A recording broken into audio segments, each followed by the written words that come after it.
There we go. You- Well, welcome. Uh, I'm Mike Allen, and this is our Ch- Elders Climate Action Oregon Chapter monthly meeting for the month of May. And I'm privileged to have a whole bunch of folks here from Lincoln County who are running for the Lincoln County Board of Commissioners. And we've invited them with the help of Martin Desmond, who is also from Lincoln County and part of our core team of leaders for our chapter, to talk about their positions on the climate and climate crisis and some of their own experiences of dealing with that. But more importantly, what they think they could do with if they become a county commissioner to deal with that kind of a crisis. So, but first, I just wanted to introduce to you what Elders Climate Action is all about.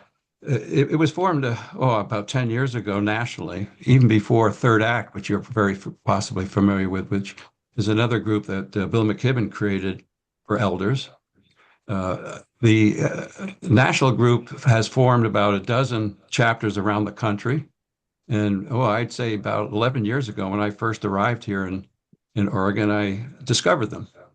I was learning that I needed to become a local climate activist, but I also recognized the need to be affiliated with larger groups than just our local groups. And I discovered Elders Climate Action, but they didn't have a chapter. So you know what happens when you ask, well, what does it take to have a chapter? Well, somebody has to step forward. And we did have people interested in doing it around the state, particularly in the Portland area, as you would well imagine. But I stepped forward and became the co-leader at that time. And we have a core team. And I think what we're going to do as part of our meeting tonight, I'll start with introductions of each of us. Tell us very briefly, and I'm talking about folks that are on our core team and the ones that just joined us that are not part of necessarily ECA. And then we'll go in and start with position one, and we'll ask the first people in position one to give us about a 10-minute or less presentation, followed by a very short 5-minute Q&A, and then we'll go on to the next person until we're all done. And at the end, if we have some time, that those that want to stick around, we can have a more general conversation. So this is very informal way of doing it. I live in, just by introduction myself, I'm Mike Allen. I live in Florence myself. My wife, Pat, and I arrived 11 years ago by RVing permanently, probably 5 more years before that, in and out of Oregon.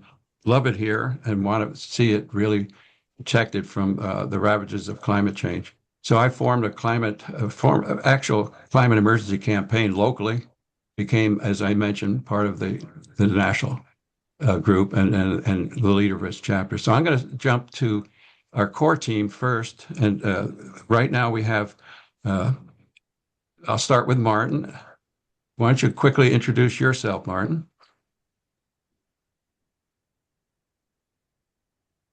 Oops, can we hear you?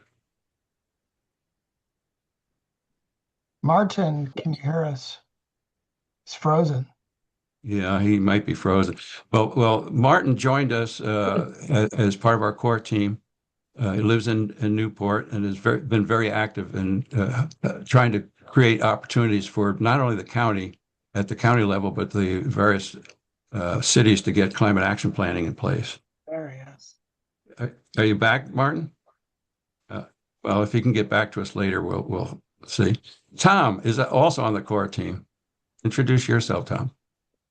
Tom Curran Yahat, founder and director of Environment and Human Rights Advisory, and founder and director of Youth Climate Courts project, in which young people can declare themselves to be a human rights court and put their city or county or school district or whatever on trial for not living up to their human rights obligations around climate.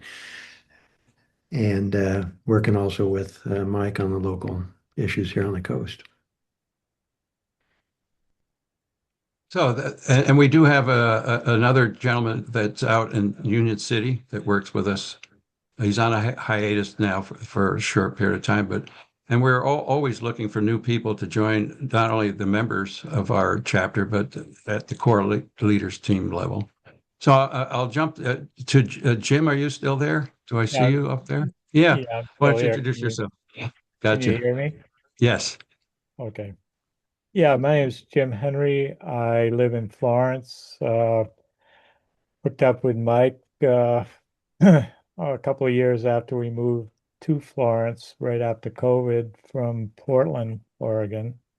Um, I've been a climate activist my entire life, I guess I could say, ever since the first oil spill in the bay that the island that I grew up on in Maine experienced when I was a teenager. And it kind of opened my eyes to, you know, what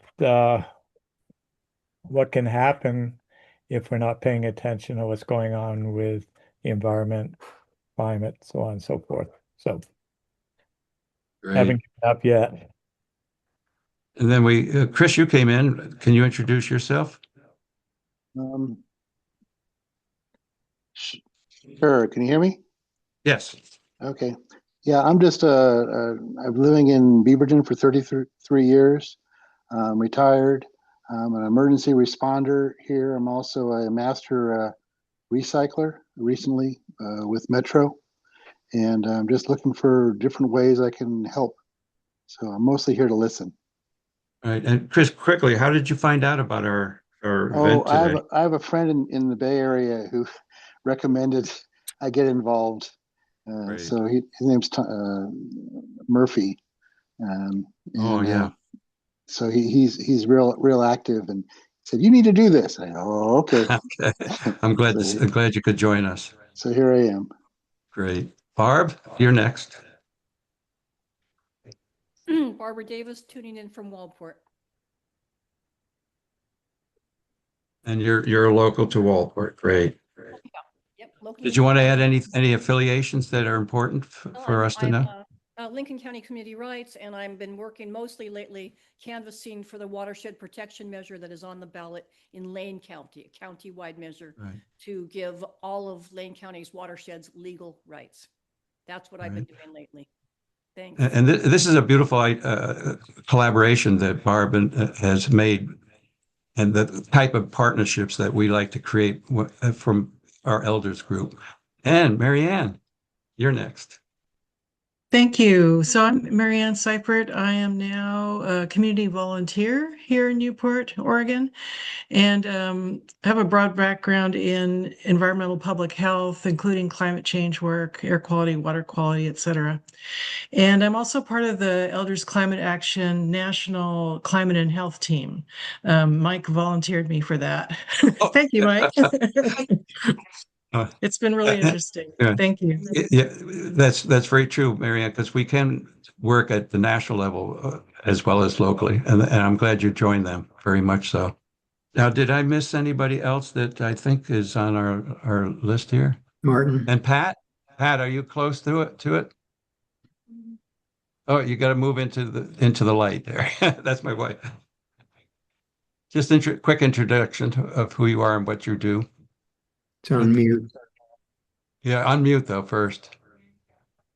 Just button down to the left there.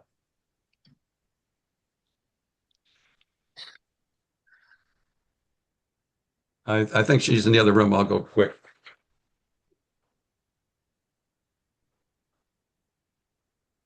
Are you there? Did you want to introduce yourself? There she goes. Oh, there it is. Okay. We got I'm looking on the Good keyboard. Yeah. Anyway, I'm Pat Allen and I work with Mike on a number of climate issues. We do climate strikes every Friday and have been doing them for the past, I don't know, 6 years, something like that. And I'm also a master recycler, so I'm glad to hear there's another master recycler here. Right. Well, that rounds out who's here. So I think we're ready to start. How about And Martin? I'll start. Oh, who did I? Well, Martin can't answer. Can you talk to us, Martin? Oh, can you? Yes, Martin. Well, it's frozen again, looks He's like. got a bad connection. Yeah. Okay. Okay, if we break, you could always jump in and add your. So we're going to start with position one. I believe Casey, you're the only one here from that. So why don't we start with you? Okay, great, Mike. So I've generally got 10 minutes. I've got a little timer here. I just want to, is that what I'm shooting for? Yeah, yeah, that'd be about right. Plus 5 minutes roughly of Q&A. Okay. Hi, everyone. So I'm Casey Biller, and I am a county commissioner, took office in 2023 in January. Now, prior to that, I was the public information officer in the Board of Commissioners office. In 2008, I was hired. I was the second ever public information officer. I kind of want to give you all sort of an overview of where environmental issues and, that kind of this thinking sort of enters into my consciousness. And really, where I first kind of take a deep dive on climate issues is actually Barbara Davis, and looking back to Lincoln County Community Rights, when that advocacy group um, decided to pursue a petition to ban aerial spraying. And Barb, can you remind me when the group first started to pursue that? Just put us date-wise in I don't have perspective the real quick. timeline for me, but I think we got it on the ballot in 2016, and it Okay. passed in June of 2017. Okay. So Or thank you, turned- Barb. turned to an And I began meeting with this formative group early on, and really it was a really new concept to me, thinking about rights of nature, right? It took me a while to kind of wrap my head around this. I recall very fondly when we had all met with Thomas. What was Thomas's last name, Barb, of CELDEF? I can't hear it, but Thomas Lindsay.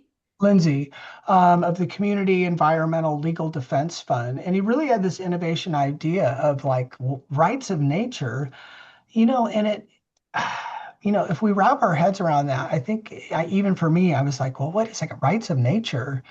Um, but when we think of legal constructs, right, environmental laws, why not? Why not give a voice to the animals? Why not give voice to the watersheds, right? And I think that was a bottom down up perspective to say, from the top down, federal, state, county, looking down, we impose these environmental regulations. Well, what would it be like if locally we said, how do we want our communities to be protected? Who can we give a voice to the animals, to the watersheds, et cetera? So it's, a bit nebulous, but I think over time, I began to really have a lot of reverence for this idea. Now, I think for me, inside the commissioner's office, as that group began to interface and work with the county's legal team, I felt a little bit of, I might call it a conflict of interest, but trying to preserve my own neutrality, that's a long thing to unpack.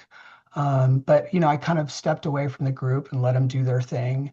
Long story short, the community says, "Hey, we don't want spraying in our community," but the state comes in and says, "Well, you're preempted from having local control." So that's a completely separate thing, but that informed me a lot to think about environmental issues and what's possible from a legal perspective.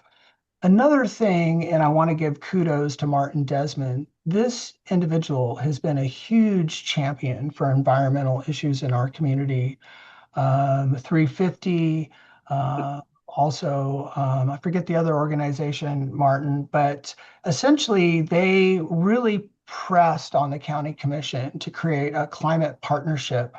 And essentially what that was really to convene multiple jurisdictions to really have conversations and just have a community dialogue around environmental issues.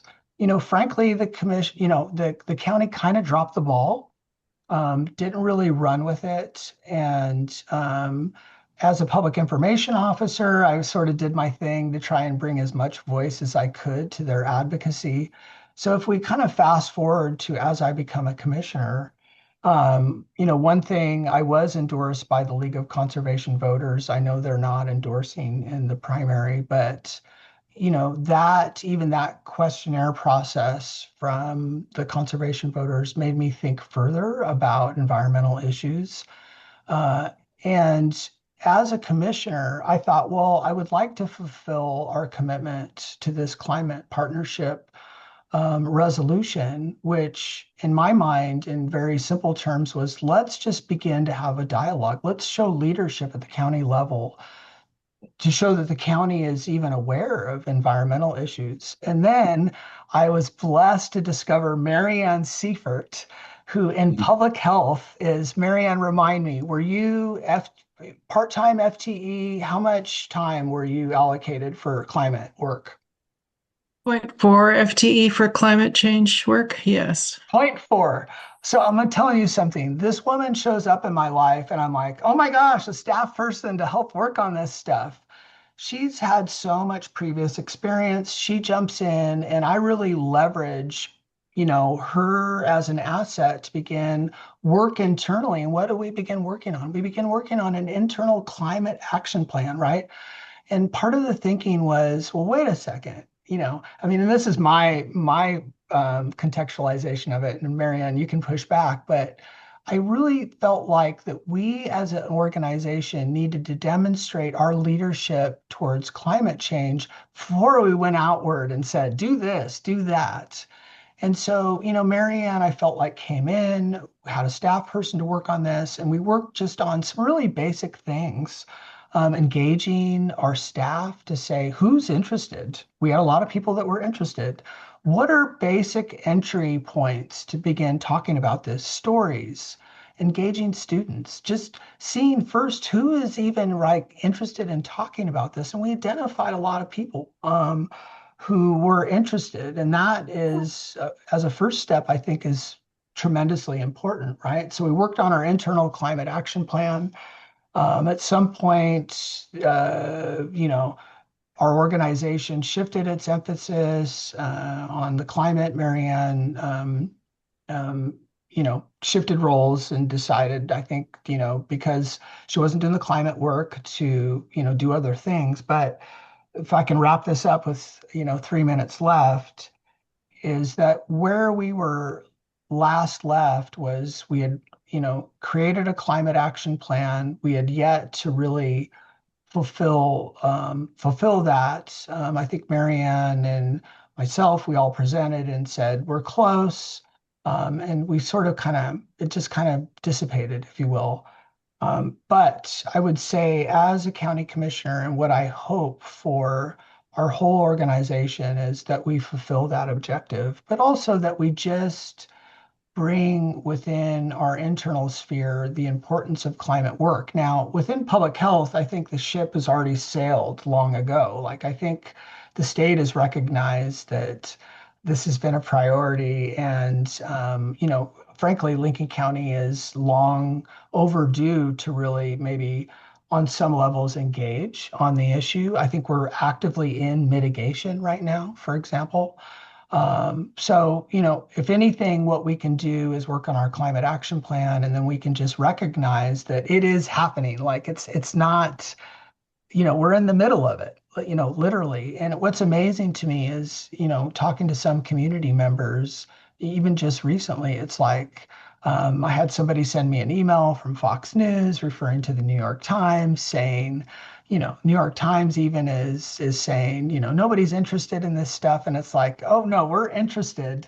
It's just that we're in the middle of it, and what do we need to do? So we just need to stay diligent and recognize, like, what does the organization need to do to address what is happening? So it's such a wide-ranging subject, and I think, I don't have any sense at all that that we don't need that we need what we need to be doing is just making sure the organization is addressing the issues, certainly in mitigation. So it's just such a lot to unpack, but I want to say that it's important. It's important the county recognizes it. It's important the county takes leadership. What does that look like?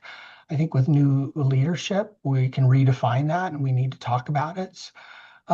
And really, it's happening, right? Like it's not a matter of if or what, it is how are we going to deal with it? I think part of it, with the work with Marianne, for example, we just need to facilitate that people can talk about it and then identify it, right? And name it. That is something that has long been happening. And how are we going to move forward together, right? So that's my 10 minutes. Oh, great. So thank you, and looking forward to Q&A. Well, thank you, Commissioner Miller. Any questions that you'd like to put to the Commissioner? Barbara? You could just raise your hand out. I think I got everybody to see him. And then Jim. If Casey, if you could briefly just state what was the climate action plan that you developed? What did it entail? Um, part of it, Barb, was engaging the youth, which I think is huge and kind of overlays the Climate Elders mission. We wanted to potentially even pay youth to be engaged. And at first, when I heard that, I'm kind of like, wow. But it's like, what are we going to do to tell them we care about what you think? And part of it too was really let's tell stories. Let's really create these narratives, or at least hear the narratives that like this is affecting us, right? Droughts, obviously inland, more smoke issues. We don't have those as much on the coast. So, and I don't mean to kick this to Marianne, but really, I think part of our initiative was just to bring people to the table, and give them voice that it is real, right? And we do hear it and want to engage it. And then one other thing, Barb, would just be simple things like there's no recycling in the courthouse. Like, come on, like why aren't there recycling bins, in your county courthouse? That's crazy. And then further, identifying how each department can have voice to say, well, this is what sustainability looks like. It's not that we're without that at all. I mean, our RV abatement program, for example, is one example of us going out and doing work for, solid waste, but there's just a lot of contextualization that needs to be done that we've yet done. So I hope that answers part of your question, Barb. Jim, did I see you with your hand up?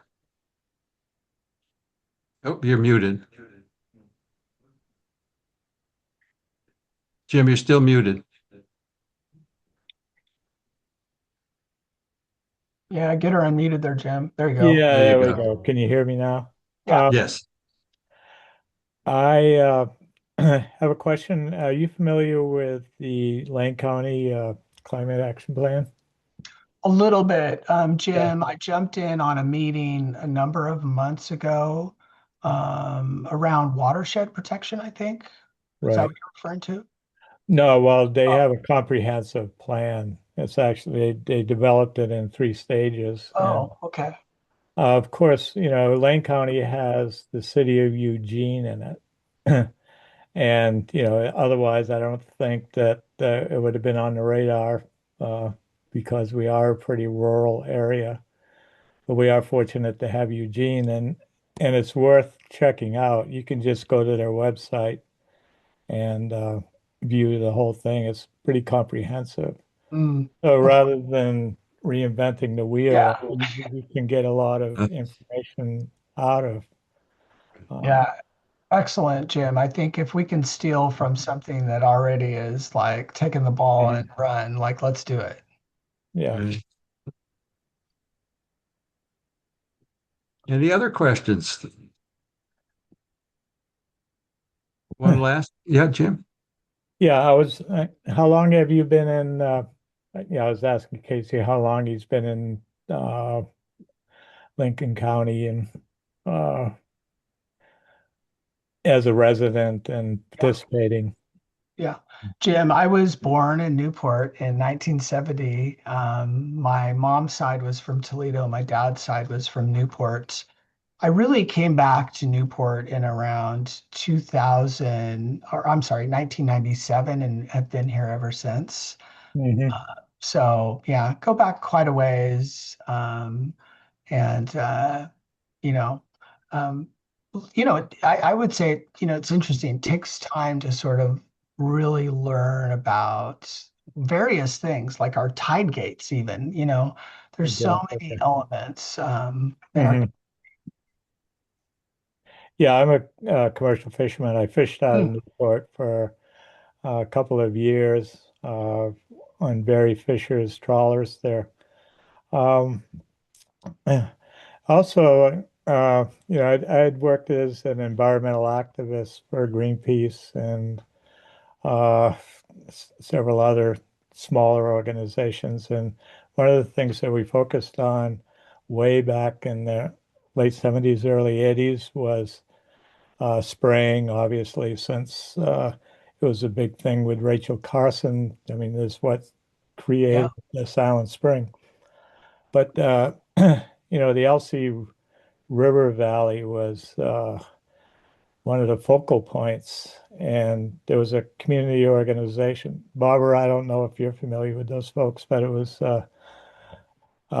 this woman who was a um, resident of Five Rivers. Carol mm, Van Strum, yeah, Yeah, yeah, yes. I have the book right here. If you're, Bitter uh, Fog. bitter Oh. fog. yeah. So, She's still working it, Jim. she's still working it. Oh, Wow. yeah. Yeah. Cool. Yeah, because she'd been in contact with us because we're organizing a toxics campaign on East Coast and with Greenpeace, and we're just going around plugging up outfalls of chemical companies. But Yeah, yeah, yeah, Wow. Well, this is amazing how much overlap we do have here. Well, yeah. we finished the Q&A for, I guess, Commissioner Miller, and we're going to move to the position two, and we have Kristen Don. Why don't we start with you? Okay, thanks. I'm going to share. I've got a few slides to share. So Oh, let's see if it still okay. works. Can you see it? Yes. Hmm. Yay. Well, hi, everyone. My name is Kristen Dawn, and I am running for position 2 to fill the remaining 2-year term of our late Commissioner Claire Hall's term. Um, my 20+ year career has really been dedicated to natural resource conservation management and policy and to serving coastal communities. My background, education, and work experience has really been focused on ocean and coastal issues. I received, is this gonna? I received my undergraduate degree in marine biology from UC Santa Cruz. And then I later went on to graduate school where I focused on ocean and coastal policy and management and at the University of Washington. And I moved here to the Central Oregon coast in 2004 after graduate school when I was offered a position with the Oregon Department of Fish and Wildlife. So I worked at Oregon Department of Fish and Wildlife for 18 years. I was, again, primarily focused on ocean and coastal issues. I worked on a variety of topics, including I helped lead the authoring of the first conservation and near shore strategy plan for the state of Oregon, which is now currently called the State Wildlife Action Plan. I was involved in fisheries management. I also was involved in some of the early policy development for offshore wave energy off the Oregon coast. But the most significant and the program that I'm most proud of is I was involved in the planning and implementation of Oregon's 5 marine reserve sites. Now, for folks who maybe aren't familiar with marine reserves and protected areas, or Oregon's marine reserves and protected areas, I thought I'd just quickly give you a quick tutorial or overview. But the state of Oregon has designated 5 marine reserve sites off the Oregon coast. So these are areas in the ocean that the state has reserved for conservation and scientific research. So all 5 of these sites are within 3 miles of shore, within what's called state water. So the state has jurisdiction over these areas. These sites were more than 10 years in the making. It involved a very comprehensive community engagement where local communities worked very closely with the Oregon Department of Fish and Wildlife and state decision makers to site these areas in places that would be ecologically significant, but also make sure we weren't having significant negative impacts on ocean users, such as fishermen, or on negative impacts to Oregon's coastal communities. So, marine reserves and protected areas have been created around the world. You'll see on this map, there's areas in red. That's the marine reserve portion of each site. And in the marine reserve, there's no fishing allowed and there's no ocean development. You'll also notice on the map, there's some areas in blue. And so these are marine protected areas. These are adjacent to the marine reserves and they allow some type of fishing. So what type of fishing is or isn't allowed is specific to each marine protected area. But the marine protected areas also prohibit all ocean development. So this is a conservation tool. As I mentioned, marine reserves and protected areas have been created around the world, but they've been created for different reasons. So here in Oregon, we have 3 goals that we're trying to accomplish with Oregon's marine reserve sites. So the first is they were established to conserve marine habitats and biodiversity. The second is the marine reserve sites are to serve as scientific reference sites where we can collect data and get more information to help us better manage the marine reserves and if we need to adaptively manage them. But we're also collecting data to help us understand just changing ocean conditions, understand better about our populations in the ocean, what's changing, so we can inform other types of management and policy decisions around the oceans and coasts here in Oregon. And then the third goal is the marine reserves were to be sited and are to be managed so as to avoid significant negative impacts to ocean users and coastal communities. So there's a nexus between climate and this program that I ran for 12 years. And the nexus is really with goals 1 and 2. So by conserving marine habitats and biodiversity, by setting these areas aside for conservation where we've minimized human impacts, there's still human activity happening, but things like extraction and development are reduced or prohibited. By doing that, we're creating these pockets in the ocean that are allowed to rebound if they've been degraded, to make sure they have healthy communities, undestructed habitats. And by doing that, we're creating resiliency. So these are pockets of the ocean that may be more resilient to a changing ocean due to climate change, right? So that's sort of the direct nexus of the direct conservation benefit from marine reserve sites if they're placed and working correctly. But the second nexus of this program in particular is this goal number 2 around research. So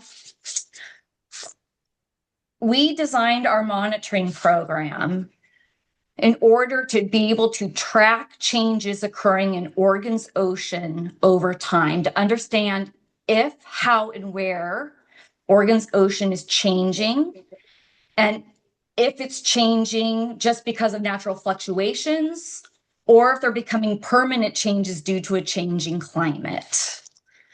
So we do this, our team did this we monitor inside the marine reserve sites, right? The areas that prohibit fishing, prohibit ocean development.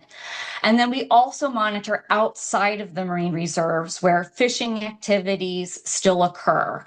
And we look inside the marine reserves and outsides, and we're tracking changes, any changes over time in either of them. We want to know, are things changing inside the marine reserve differently than outside in an area nearby where fishing is still allowed? And if so, is it happening at multiple marine reserves, and is it different than any changes we're seeing in these comparison areas where fishing is still occurring? So we want to know, is things changing inside the marine reserve because we protected it, right? Are fish growing bigger? Are there more of them? That might be a marine reserve effect. And we might see that change inside a marine reserve when we're not seeing, seeing things remaining the same outside in areas that are still fished. But we might also see changes occurring in both. And we're actually monitoring at 14 sites up and down the Oregon coast. So within the 5 marine reserve sites, and then in 9 additional what we call comparison areas. Again, these are areas still open to fishing. And we're tracking changes in these 14 sites over many decades. And so this is the only long-term nearshore monitoring program in the state of Oregon that's not collecting just fisheries data. And it's the only way we're being able to see if, where, and how ocean conditions are changing. Kristen, you have about a minute or so to wrap up. Okay, perfect. Okay. So these are just some of the tools we use to do that. I wasn't going to go into those. I've also worked on a small nonprofit called Coastal Quest, where we work with community organizations and local governments on resilience projects. We help them with strategic planning and getting funding to do coastal resilience projects for climate adaptation and to mitigate climate changes. I also serve on the Oregon Ocean Science Trust. We raise funds and give money as grants to ocean research here in Oregon. Some of our priorities of research are understanding how climate is changing Oregon's ocean. So that is a state legislative trust. I was appointed by the State Land Board, which includes the governor, the Secretary of State, and the treasurer. I've served on that since 2024. As a commissioner, I feel I can use my science communications background to talk about science, climate change impacts, and how they're affecting our community and what risks it poses to our community members, such as water availability, increasing coastal hazards, increased risk to wildfire, increasing storms, and infrastructure strains. I also am very interested in developing a 5 to 10 year infrastructure plan. I'd like to know what infrastructure and capital improvement projects are needed in the next 5 to 10 years, where we could be adding in climate adaptation or mitigate climate impacts to those projects. So for instance, if we have to retrofit or create a new building that the county owns, how can we add energy efficiency or be producing alternative ocean energy or alternative energy such as solar to that? How can we do water conservation? How can we be just lowering our emissions? So by an inventory of projects, knowing what needs to be done, what are the top priorities and what they cost, we can start to roll out a plan and we can start building climate resilience and climate adaptation and mitigation into county projects. So I'm excited to work as county commissioner on climate issues with our community and happy to take any questions. Well, thank you so much. If you could drop the slide and then we can get to see everybody. There we go. Someone want to bring up a question? Yeah, there's Tom. Yeah, so a group of us on the coast has been working with Department of Transportation on pesticide spraying along the highways and been working for, I don't know, 18 or 20 years. And so they haven't sprayed. This is the only 25-mile section of the highway in the state where there hasn't been any spraying. And then about 8 or 10 years ago, we asked them to designate it as a pollinator protection corridor. And so that's been the case for the last. And before that, our group worked with Toledo and their emissions and with DEQ. And we ended up kind of not having a very positive relationship with DEQ because their job is mostly to regulate, pollution rather than to stop it. But um, now there's a section of DEQ that's working on climate change, that's taking climate seriously. So my question is, are you familiar with that group of folks in DEQ? And would there be any way they could be connected somehow to county efforts?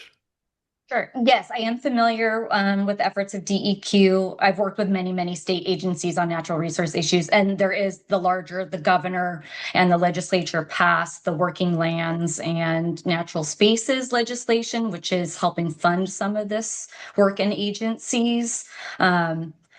So I would need to think how the nexus between the county and DEQ, but certainly, I am very happy to cultivate those relationships or connect people to people within state agencies working on climate, including ODOT, DEQ, ODFW, Department of Forestry. Yeah, so there's definitely, we all need to be working on some piece of this issue. That's true. Thank you. Anyone else have a question for Kristen? Jim? Yeah, Kristen. How do we contact you? If we have any questions or, talk to you about what your programs are doing?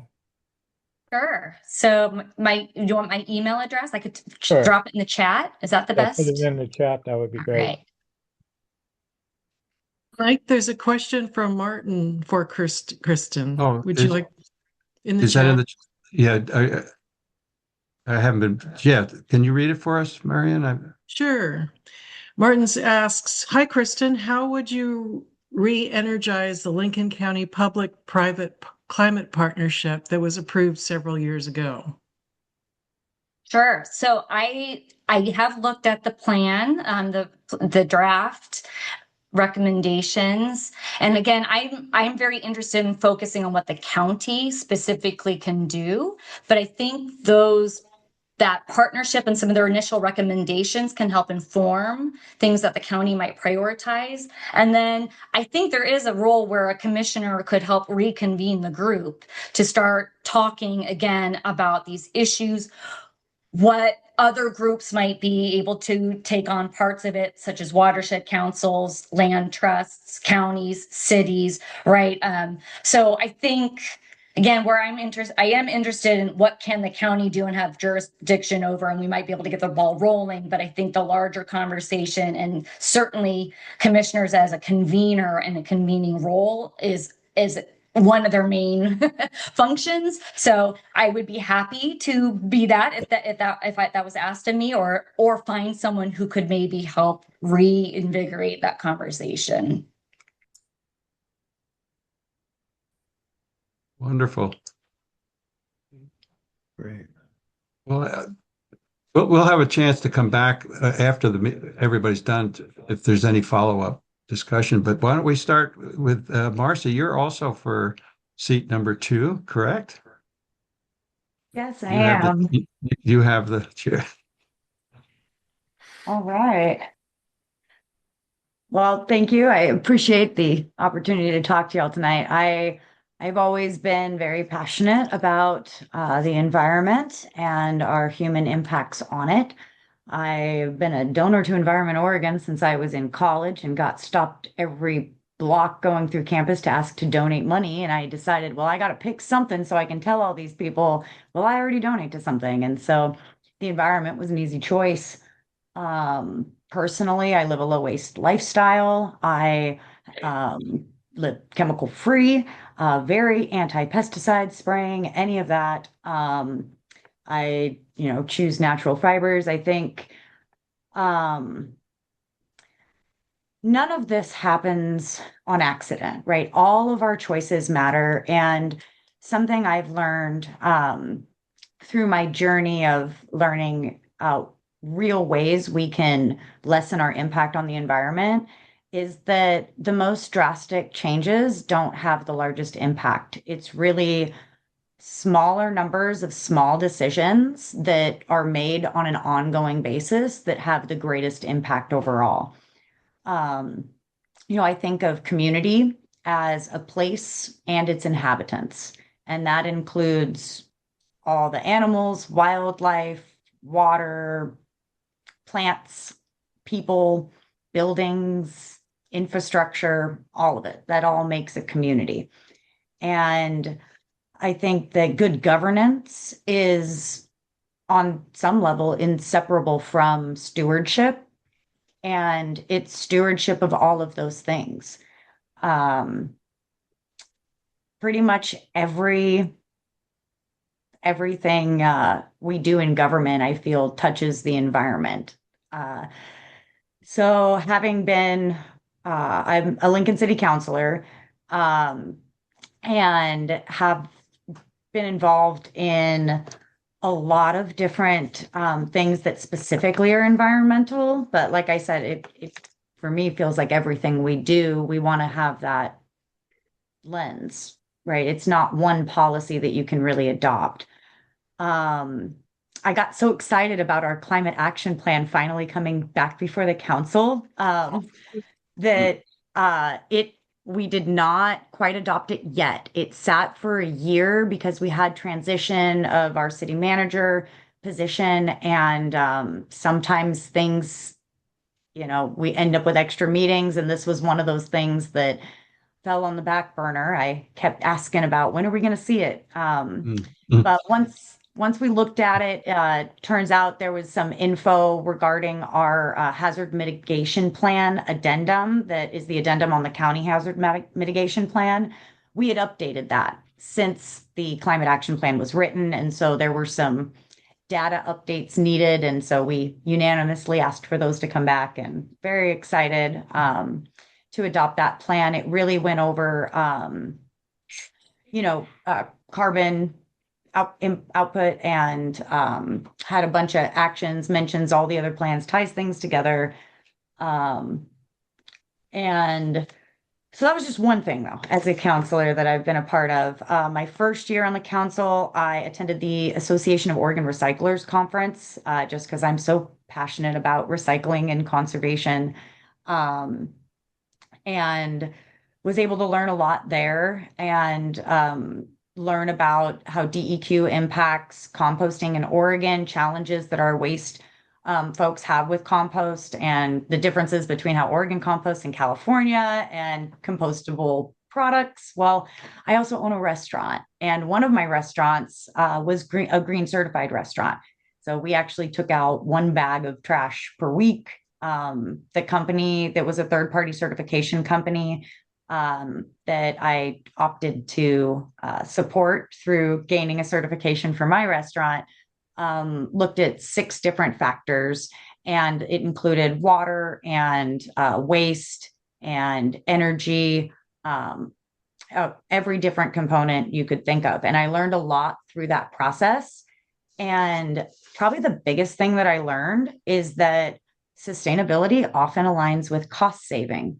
There were some things that I expected to cost me more, like choosing to use metal straws and having them washed and treat them like glassware as opposed to plastic straws. And that actually saved me a lot of money because people didn't walk off with them as often as I thought they would. And many people were happy to, give $1, but I would give them away to people. They would say, "Oh, can I keep this metal straw?" And I'd tell them, "Well, if you promise to use it, and if you save one other plastic straw by having that, you can have it." But I've very rarely ordered more to replace those. It was really a one-time purchase. And again, a perspective shift on a disposable product versus something we just wash. So, through my passion for this, I've learned that there's a lot of ways that we can make positive change. So I think that systems and your culture matter more than aiming for perfection. I think a lot of climate action is intimidating because it's like, oh, what can we do? Or we aim for perfection in a certain sense, and we don't have to be perfect. We just have to be mindful. And I think local businesses can really make a very meaningful impact. So that's part of a climate action plan, right? Is you have to have that understanding of all the industries going on and how those might be impacted by policies, and how do we partner with those people. So also have been on the Regional Solid Waste Advisory Committee for the county, and State Transportation Improvement Fund Advisory Committee. I think transportation is a huge factor when it comes to Lincoln County and us having, especially on the carbon footprint, because we have Highway 101 and so much traffic. That's going to be Lincoln City's biggest challenge. So, that's going to tie right back to land use planning. And I started in local government on the planning commission. So I'm very familiar with Oregon land use planning goals, which very much are focused on environmental conservation in a lot of ways. Even urban growth boundaries, whether people realize it or not, are a conservation tool. In Oregon, cities are designed for density, and that's our goal, right? Is to keep this infrastructure and development and impact on the environment contained within an urban growth boundary. And that's a very unique approach that Oregon takes to land use, that I'm very passionate about. I hear the state legislature is not crazy about some of the land use planning goals, and they might want to start changing some of them. And I'm a big fan. So if they're going to change them to make them stronger, great. But I really think it's something special about Oregon, and it's part of what makes Oregon what it is and as beautiful as it is, right? So I think our long-term economic vitality absolutely depends on our environmental resilience.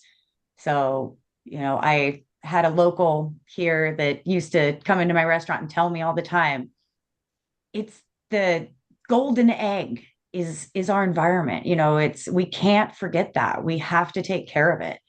And, I think that's a community mindset, and that our governments have a great role in building partnerships and looking at all the ways that can be done. I mean, I've been a part of open space preservation, watershed protection efforts. Lincoln City's buying as much land in our watershed as we can to manage that watershed. That's a huge project I'd love to talk to anyone about.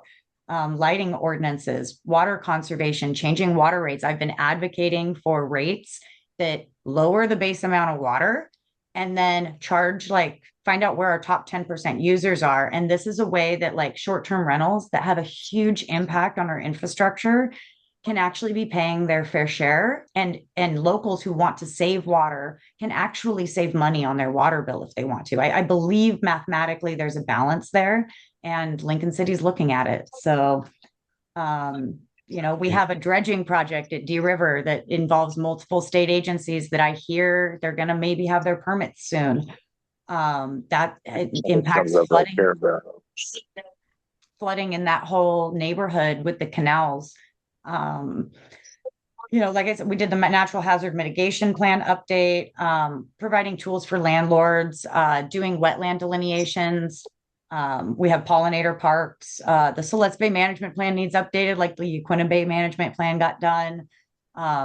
But yeah, I think government touches so many things that can really set the tone in our community and draw more organizations like the Cascade Head Biosphere Group or Oregon Shores Conservation, Surfrider Foundation, the Mid-Coast Watershed Council, more of these partners, Mackenzie River Land Trust, into our area to work with our landowners and our local governments.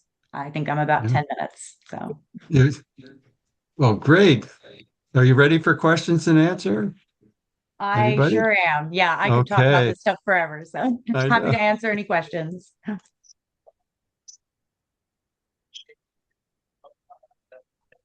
So, Mike, Martin has that same question for Marcy. Okay. Yeah. How would you re-energize the Lincoln County Public-Private Climate Partnership, Marcy? Well, I honestly would need to familiarize myself a little bit more with that plan. I have been working on getting updated on all the different county plans. I am someone who very much goes all in on whatever I'm doing. So I have been involved in Lincoln City stuff for the last 7 years, and probably could speak deeper on all of those plans than most. But I plan to, and I'm already working on applying that to the county and getting familiar with those things while still fulfilling my role as a counselor. Great. Uh, one of the things I wanted to ask you about is your. I was one of the ones that also tried to find out when you were going to release and adopt your climate action plan, because it might be, if I'm correct, the first on the coast that a city would have adopted as a model, role model for the rest of us up and down the coast. Mhm. But I did want to point out and see if you were aware of this, and for the rest of the candidates, we through Marianne, we found a professor at the Oregon State University with the Sea Grant program who, through that granting process, hired a student to do a survey of what other municipalities are doing up and down the coast. When I say up and down the coast, not just Oregon, but Northern California into Mhm. Washington State, and that is now available for Okay. use. And I would encourage you and all the other candidates to take a look at it as an instrument that they can use to help promote getting it done at the county level or any of the cities within, including your city, which you're already on the way. Maybe you're already in that document. Anybody else have a question for Marcy? Tom, you're muted there, Tom, if you're talking. There you go. Rolla has background noise in there, and I wondered if that could be muted. He came in a little late there. I think you, as host, might be able to mute that too. I wish I knew how. You can do it.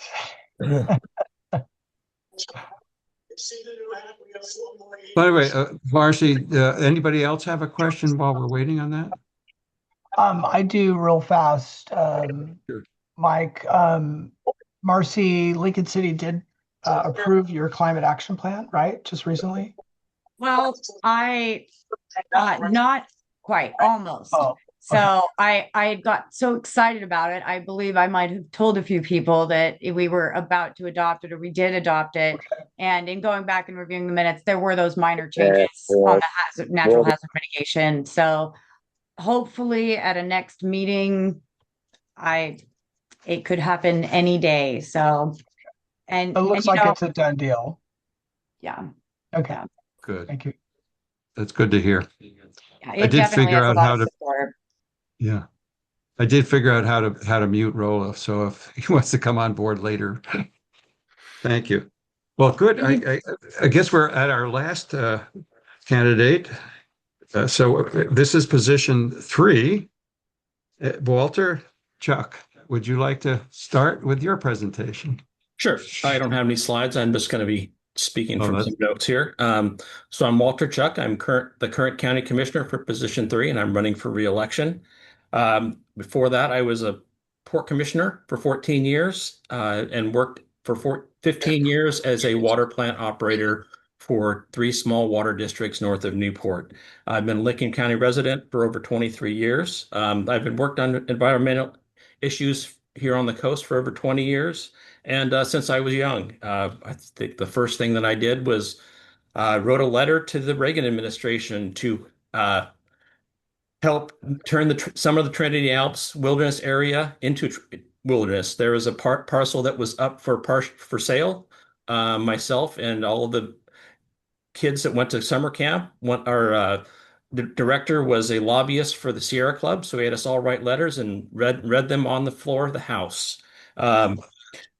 During my time here I've been on the FINE committee, that's Fishermen Involved in Natural Energy. That was an advisory body to the Board of Commissioners. We worked on things such as marine spatial planning. That was probably one of our biggest tasks. And we were actually, members of the group were invited to Oregon State to talk to members of the marine spatial and, the marine policy classes. And I'm currently working with a young lady that interviewed me for her master's thesis, and she's working for the governor's office. So it was a great circle around there. We worked on issues such as marine protected areas and marine renewable energy siting. I'm very proud to say that the Fine Committee, were the ones that cited the Pac Wave site off of the coast of Newport, just south of the North Jetty. The reason that we supported that was we knew that there was going to be some desire to put renewable energy devices in the ocean. We wanted to make sure that they were reliable, and the test site would be the best way to do that. I believe that showing these things can work and produce energy is the best way to get buy-in. Even if these devices did not have a benefit or use off the coast of Oregon, we saw the need to have that technology created, to send it over to some of the islands in the Pacific, possibly, or up there in Alaska, where they use fossil fuels to produce their energy. So if some of that technology could go over there and solve their issues, that's a win-win-win for everybody. Oregon State is a great engineering school, and it's a benefit for their programs. While I was also on the Fine Committee, they appointed me to serve on the Cape Perpetua Marine Reserve community team members. Worked with Kristen very closely. Did a great job with that program. Thank you, Kristen. And while I was on the Fine Committee, I was also on the Ocean Policy Advisory Council. I attended those meetings for close to 20 years with issues such as the marine reserves, the marine sanctuary. I was later appointed by the governor to sit on OPAC. I sat on that committee, the council, for 10 years as a port commissioner, as a port representative. During that time, we worked on the Territorial Sea Part 5 revision that was placing renewable energy sites in the water.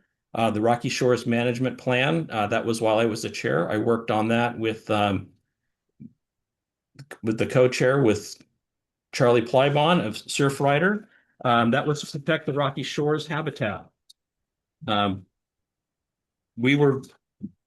During my time as the chair, I led the group, and we adopted the first 3 Rocky Shore habitats spaces through unanimous consent. That was a really big push. We had 15 members with different sectors. We had commercial fishing, we had recreational fishing, we had environment, we had coastal legislators on there. So it was a big group, and to get all those folks to support that and unanimous consent was a big deal. The other issues that we talked about and worked on were ocean acidification, ocean hypoxia, harmful algal blooms. We learned about marine heat waves. We also oversaw this STAC, that's a Science and Technical Advisory Committee. They're the ones that did the review of the Marine Reserve Program. We held the workshop on the marine sanctuaries. We dealt with the offshore wind in 2015. That would be the Wind Float project. That one did go away, but there were some environmental concerns with that. We supported funding for NOAA, fisheries, and Sea Grant. The Marine Reserves Program. This is the second time that the BOEM, Bureau of Ocean Energy Management, wanted to do offshore wind. I was on OPAC for that. I was one of the first members to call out the impacts of ESA listed species such as a short-tailed albatross. At that time, that was not a very big deal for a lot of people. There's very little support from the government and environmental communities at the time. The reason I did not like it was they were going to be given exemptions on their impacts to these endangered species. I will phrase one of the quotes from one of the presentations. Well, if we kill a few birds, we'll just grow more. I thought that was ridiculous. There's also going to be very little study to be done on whales and turtles. They were not going to have environmental impact studies.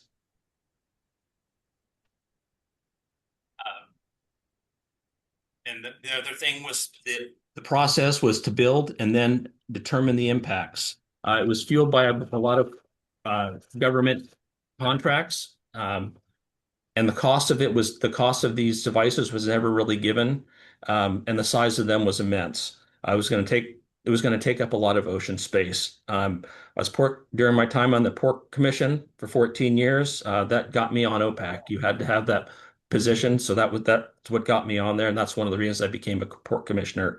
The BOEM task force was the same thing. You had to be an elected official. And as a port commissioner, I worked with the Marine Debris with NOAA for the Marine Debris Task Force. I was one of the members that helped set up that program. Very proud of that. We also had the Nets for Energy program. That was where the fishermen brought their nets in to be recycled for energy. And we also got our Clean Harbor endorsement.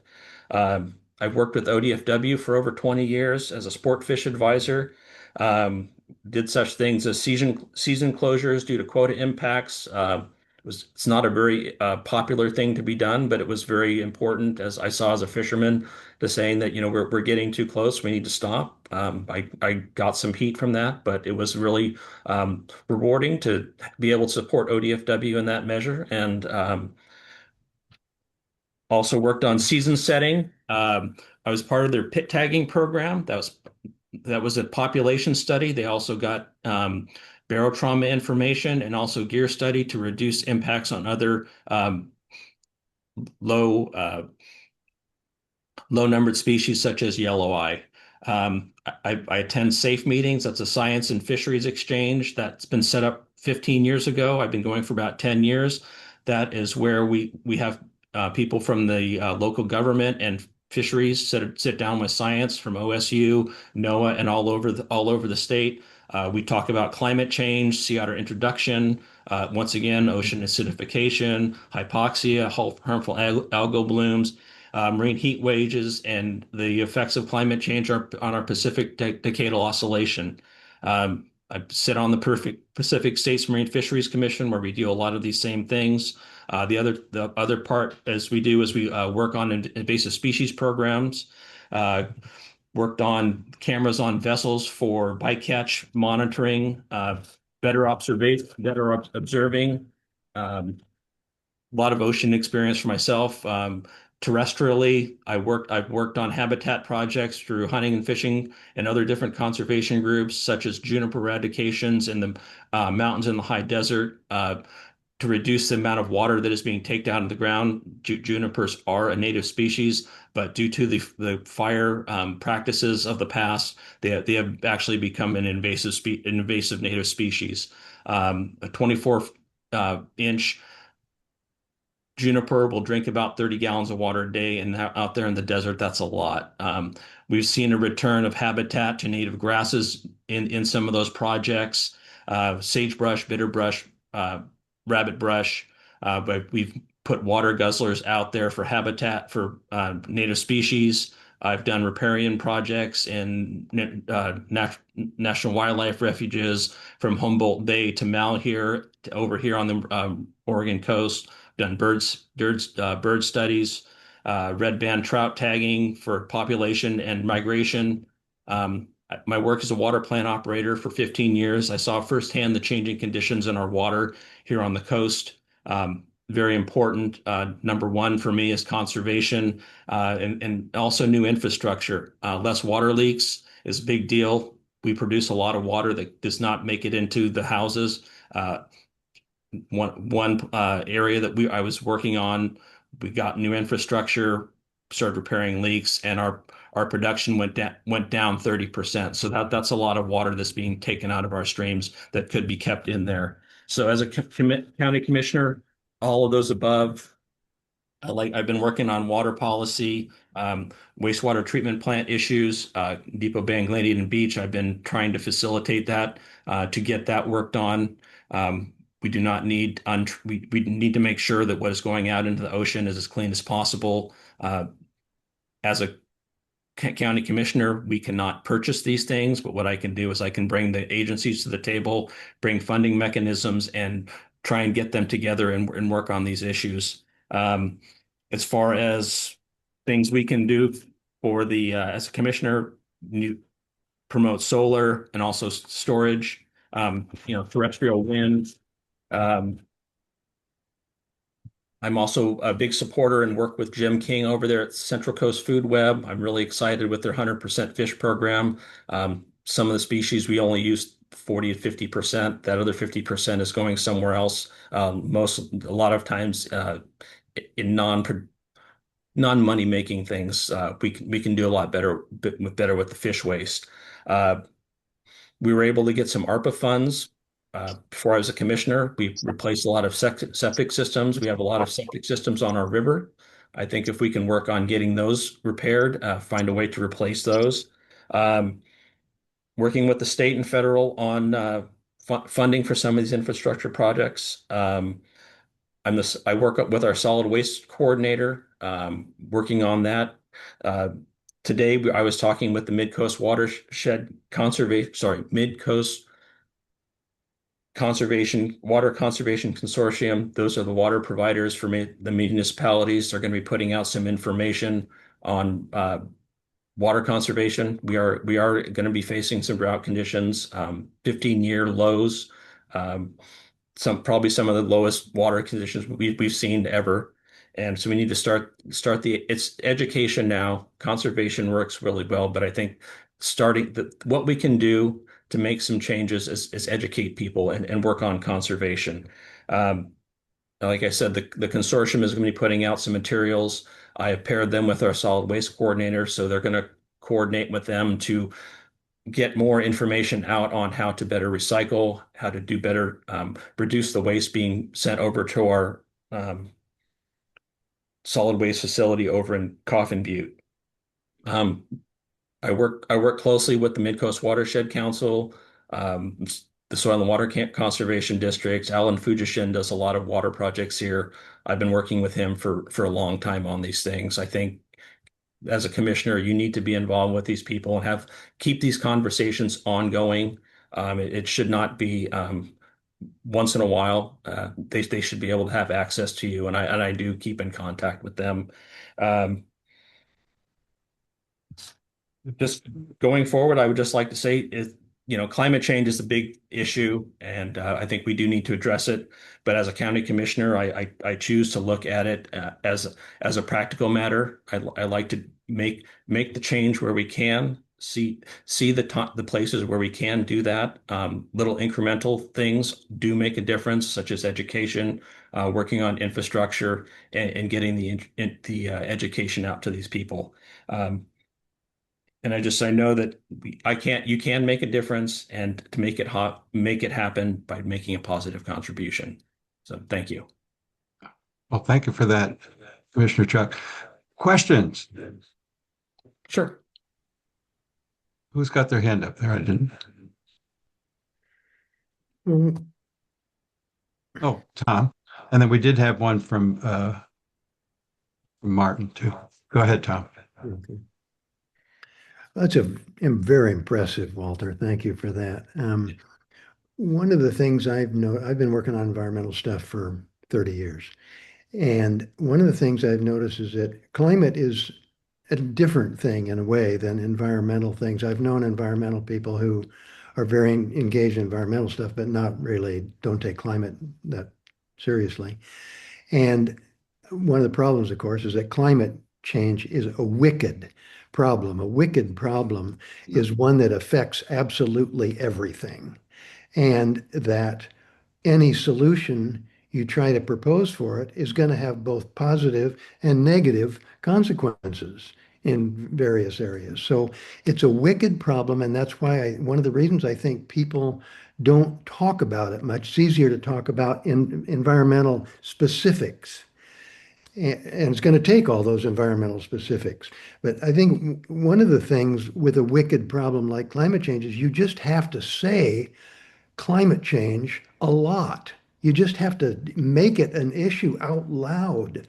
Even write a thing, climate change is a problem, put it on your window. I mean, just anything that makes it a big public thing in addition to the individual's environmental issues that you pick up on. So that's my question. You willing to talk about climate change a lot? I do, and I talk about how doing some of these changes will make small incremental changes. I do work on transportation projects. I think we need to make travel is it is a necessary evil, but we need to make sure that our roads are in good condition as possible. We start looking towards more fuel efficient vehicles, electric vehicles, things like that. Making sure the things that we do make less and less impact on the climate as possible. Thank you. Any other questions? Barb. Hi.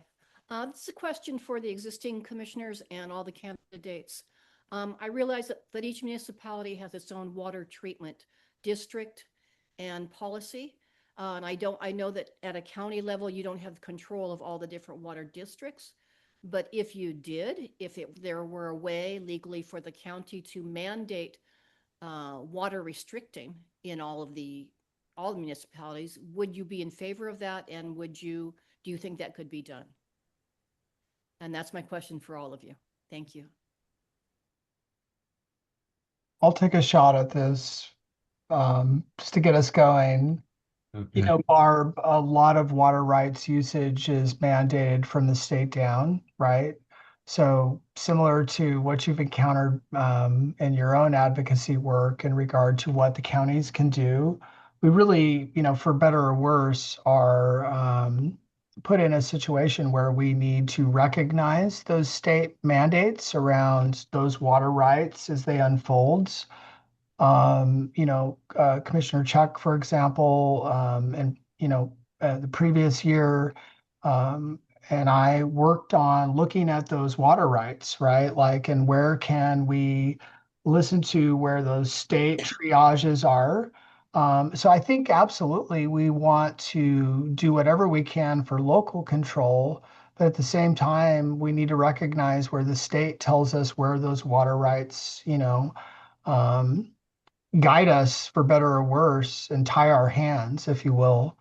I think the bottom line is that there's a lot of good work being done around watersheds and awareness of where we can or can't insert our local authority. So it's a tough situation to be because we can't really exercise a whole lot of authority in what has been provided to us.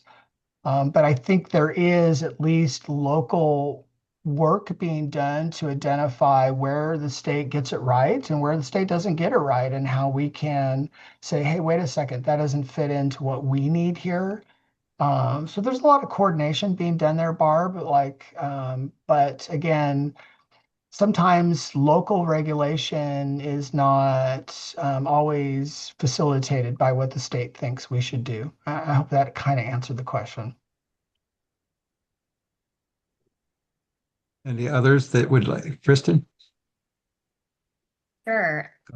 So I think there are other incentives we can be, the carrot to help people, the municipalities. So a lot of our water infrastructure is old and is going to need to be upgraded. And that is going to require additional resources besides what a city or even a county can provide, right? It's going to require state and big federal money. So I think there might be ways when we're improving water systems, both treatment and storage, for creating efficiency, updating the infrastructure. But if the county is able to secure lots of funding for that, we may be able to then say, like, you might be able to put some, not restrictions, but some dangling the carrot of, we need to be this time of year conserving water. This is part of the agreement for getting the funding for this infrastructure project, right? There might be other ways to bring in some incentives that aren't mandated, but then there's an agreement between the water municipalities and the county if we are providing some resources to upgrade these huge infrastructures that, again, are getting us ready for a changing climate, increasing population, etc. So those are some ideas I would have. Yeah. And sorry, Mike, go ahead. Just had No, was that Casey talking there? I didn't miss. Yeah. Yeah, I was going to just let the others get a chance, and then we can come back to Marcy. Did you or Yeah. Walter want to talk to that? How about you, Marcy? Go ahead. Yeah, I in general support local control around decision making. I think our local governments see a lot of challenges from the state coming down and saying, preempting, same with the state for the federal government. So in general, no, I don't think I would by default support the county regulating or preempting, but I do think that the county should absolutely be taking a leadership role in setting an example of a culture of awareness and talking about climate change all the time, right? And finding examples and helping coordinate and help everyone in the water districts and municipalities that have their own water treatment learn from each other. So Lincoln City also adopted a drinking water protection plan in 2024. And it outlines exactly when and who gets the water when a drought is declared or we have a shortage or there's an emergency. And there's a lot of other elements to that plan. Part of it was the watershed protection. And so when we're working with so many partners in Lincoln City, I think there's a lot that can be shared. And I think the county is a great central place to be convening that learning and knowledge together and what we can do. But when it does come to water shortages, we need to be real about it. There's only so much water, and no one's going to want to be here very long without it. So we need to take it seriously. Great, thank you. How about you, Walter? Yeah, as far as Oregon Water Resource Department would be the ones that would be invoking water rights and first water rights. They would be the ones that would actually have the authority to say that you can't take any more water out of these streams. So I would make, if the county was going to do something, I would make sure that it would be legal for us to do so. But in saying that, ODFW is also one that we need to work with, make sure that those streams have enough water going out if they're fish-bearing streams. And then just infrastructure, like I said, much of the infrastructure on the coast is old. Some of it's 60, 70 years old. If we can it's going to take money, it's going to take federal money, but getting the infrastructure improved will save us a lot of water. And like I said, the one place that I worked on, 30 to 40% was going out through leaky pipes. If we can save that much, that is a big difference, and especially during the summertime when our streams are the lowest. Getting newer plants, better technology. Some of the older technology isn't as efficient, but some of the newer technology takes a lot of power. So there's a balance there. Membrane filtration is probably the best, but the water conditions here on the coast are not great for that type of filtration, and it also takes a lot of electricity. I worked 2 plants that were called fast sand or traditional. Those are probably the best for doing the treatment here. That's just my personal opinion. But like I said, newer infrastructure, plants, wastewater and drinking water, but also new pipes. It's amazing how much just replacing your pipes will do to decrease the amount of water you're pulling out of those streams. So thank you. Casey, you had a thought there? Yeah, I just wanted to add something. I do think as local communities, we need to push back, hard where we can. And like, I appreciate what Walter is saying. I too live in a neighborhood with a surface water collection. It's a private water system. But, when we had that spray issue a few years ago, where that private landowner thankfully deferred and chose to do backpack spray as opposed to helicopter spray. But really the issue is where is the state keeping up with our local priorities to say, no, this is not good for our communities, period. And I think that's part of the tension, right? One of the things that we did do at the county was pretty amazing is we had stakeholders come in. There were a lot of state agencies, and I think we didn't open that up to the community broadly. And I can see that now when we were sitting down with these agencies that not only are they siloed and there's a lot of systemic issues where I could see the pressure, But I think as us as a community, we need to push hard and advocate and say, look, forever chemicals, pesticides, all these things where we as communities know, like, hey, you're not keeping up with the times. We at a local level recognize that there's a lot of bad things going on, and we're going to push back and say, no, it's not enough. We want more protections locally and, do that dance. We got the preemption thing. But as local subject matter experts, we say it's not enough and we're going to push back locally. Again, it's a hard thing to mitigate, but let's take those challenges where possible and do that locally for the health of our communities. Yeah. Well, Barbara, I thank you for asking all of the participants to answer that one question. We've reached an hour and a half. We've went a half hour over what we promised, but this has been a very engaging conversation. I'm so glad that we could hear all of you on that same one subject. We could go on and on. I want to respect your time though, and thank you all for participating in this. This is a first of the kind that I've ever seen where we were able to get a group of you people that are running for office to really talk to the very serious issue. Tom called it a wicked issue, I guess is the term you like to use, but it's also been part of what they call a polycrisis, part of the polycrisis issues. They're all intersectional. I mean, I could bring up the methane that comes out of the sewer system treatment plants, and what do you do with that? Because it's a really bad greenhouse gas. But I think we'll call it quits for now. But I do appreciate your time and your insights and all the good work that you've all been doing on behalf of the environment and climate. So I wish you all well, and I thank you for your participation and all those that joined us today. We'll Did you get this send us the recording. recordings? Yes, we will make it has been recorded, and I will get that out as quickly as we can. All right. So that you can. Thanks, Okie Mike. dokie. Take care, Everybody. everybody. I'll end the recording right now.